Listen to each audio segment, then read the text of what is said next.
15 বছর পর বাংলাদেশ পাকিস্তান পররাষ্ট্র সচিব পর্যায়ের বৈঠক অনুষ্ঠিত হবে আজ। রাষ্ট্রীয় অতিথি ভবন পদ্মায় কিছুক্ষণের মধ্যেই বৈঠক অনুষ্ঠিত হওয়ার কথা রয়েছে। এ নিয়ে আরও খবর জানাতে রাষ্ট্রীয় অতিথি ভবন পদ্মা থেকে যুক্ত হচ্ছেন সহকর্মী নাইম আবির। নাইম, আপনি তো দেখতে পাচ্ছেন একেবারে ঠিক ভবনের সামনে দাঁড়িয়ে আছেন। জানাবেন যে পাকিস্তান প্রতিনিধি দলের সদস্যরা ঠিক কতক্ষণ নাগাদ পরে আসতে পারে সে জায়গায় তারা এখন পৌঁছাচ্ছে কিনা এবং কোন কোন বিষয়গুলোতে আলোচনা হতে পারে আজকের এই আলোচনায়?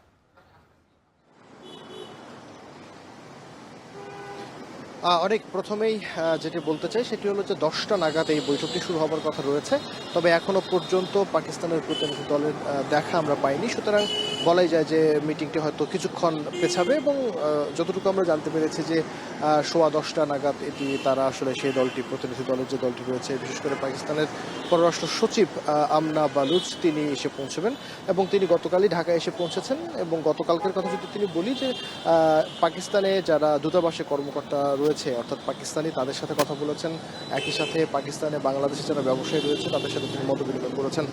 আজকের তিনি দিনের কর্মসূচি শুরু করবেন এই এফওসি অর্থাৎ ফরেন অফিস কনসালটেন্সি, যেটা দীর্ঘ 15 বছর পর অনুষ্ঠিত হচ্ছে বাংলাদেশ এবং পাকিস্তানের মধ্যকার। এবং একই সাথে বলে রাখতে চাই যে বাংলাদেশ দলের যে নেতৃত্ব দেবেন বাংলাদেশের পররাষ্ট্র সচিব জসিমউদ্দিন এবং পাকিস্তানের পররাষ্ট্র সচিব, পাকিস্তানের যে দল থাকবে তার নেতৃত্বে থাকবেন।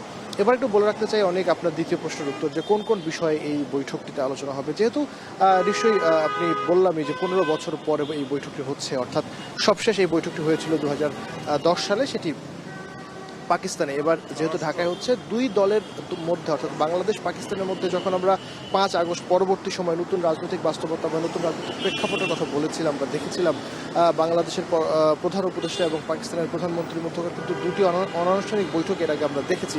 এবং বারবারই কিন্তু বাংলাদেশের পক্ষ থেকে বলা হয়েছে বাংলাদেশ এবং পাকিস্তানের সম্পর্ক স্বাভাবিক পর্যায়ে আর 5টা দেশের মতো যেরকম স্বাভাবিক রয়েছে বা থাকবে সেরকম তারা নিয়ে যেতে চায়। তবে কিছু অমীমাংসিত বিষয় রয়েছে, সেই বিষয়গুলো নিয়ে বাংলাদেশ আসলে অ্যাড্রেস করতে চায় এবং সেই বিষয়গুলো নিয়ে সমাধান বাংলাদেশ চায়।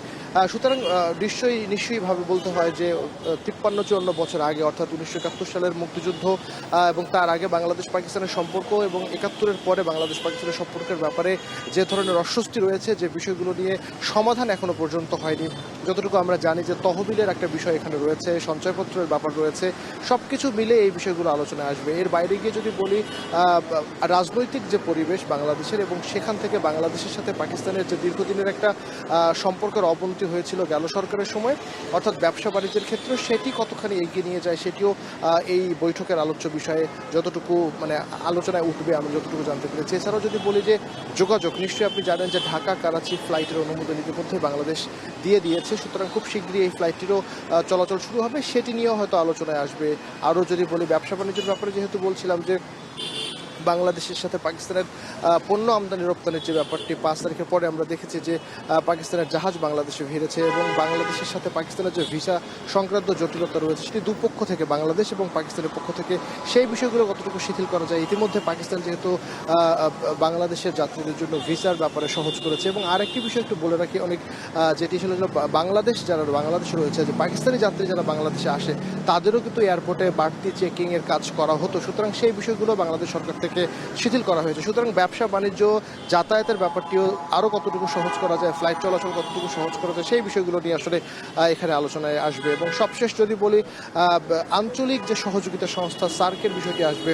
নিশ্চয়ই এর আগে যখন ডক্টর মোহাম্মদ ইউনূস এবং পাকিস্তানের প্রধানমন্ত্রীর বৈঠক হয়েছে, সেখানে কিন্তু সার্ককে পুনরুজ্জীবিত করা বা সার্ককে নিয়ে নতুন করে কাজ করবার যে সম্ভাবনা তৈরি হয়েছে বা বাংলাদেশের পক্ষ থেকে বলা হয়েছে, সেটিও এই আঞ্চলিক সহযোগী সংস্থা হিসেবে সার্ককে কতখানি কার্যকর করা যায় বা ঠিক কতখানি এই আঞ্চলিক জায়গায় যে সহযোগিতার যে উদ্দেশ্য ছিল সার্কের, সেই সার্ককে আসলে পুনর্জীবন কীভাবে দেওয়া যায়, সেই বিষয়গুলো নিয়ে কিন্তু আলোচনা হবে। তো মোটা দাগে আরও বেশ কিছু বিষয়ে আলোচনা হবে, কিন্তু যতটুকু আমরা জানতে পেরেছি এই 3টি বিষয়ে মূল ফোকাস থাকবে বাংলাদেশের পক্ষ থেকে।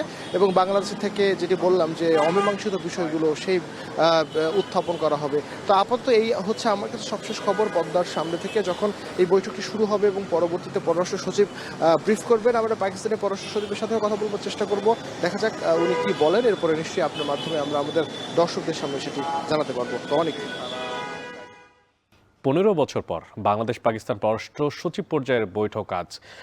সেখানে অবস্থান করছেন রাষ্ট্রীয় অতিথি ভবনের ঠিক বাইরে সহকর্মী নাইব আবিউর। তিনি জানাচ্ছিলেন সেখান থেকে সবশেষ পরিস্থিতি। আগামীতে যে পরিস্থিতির কথা জানবো সেগুলো নিশ্চয়ই আপনাদেরকে জানিয়ে দেবো।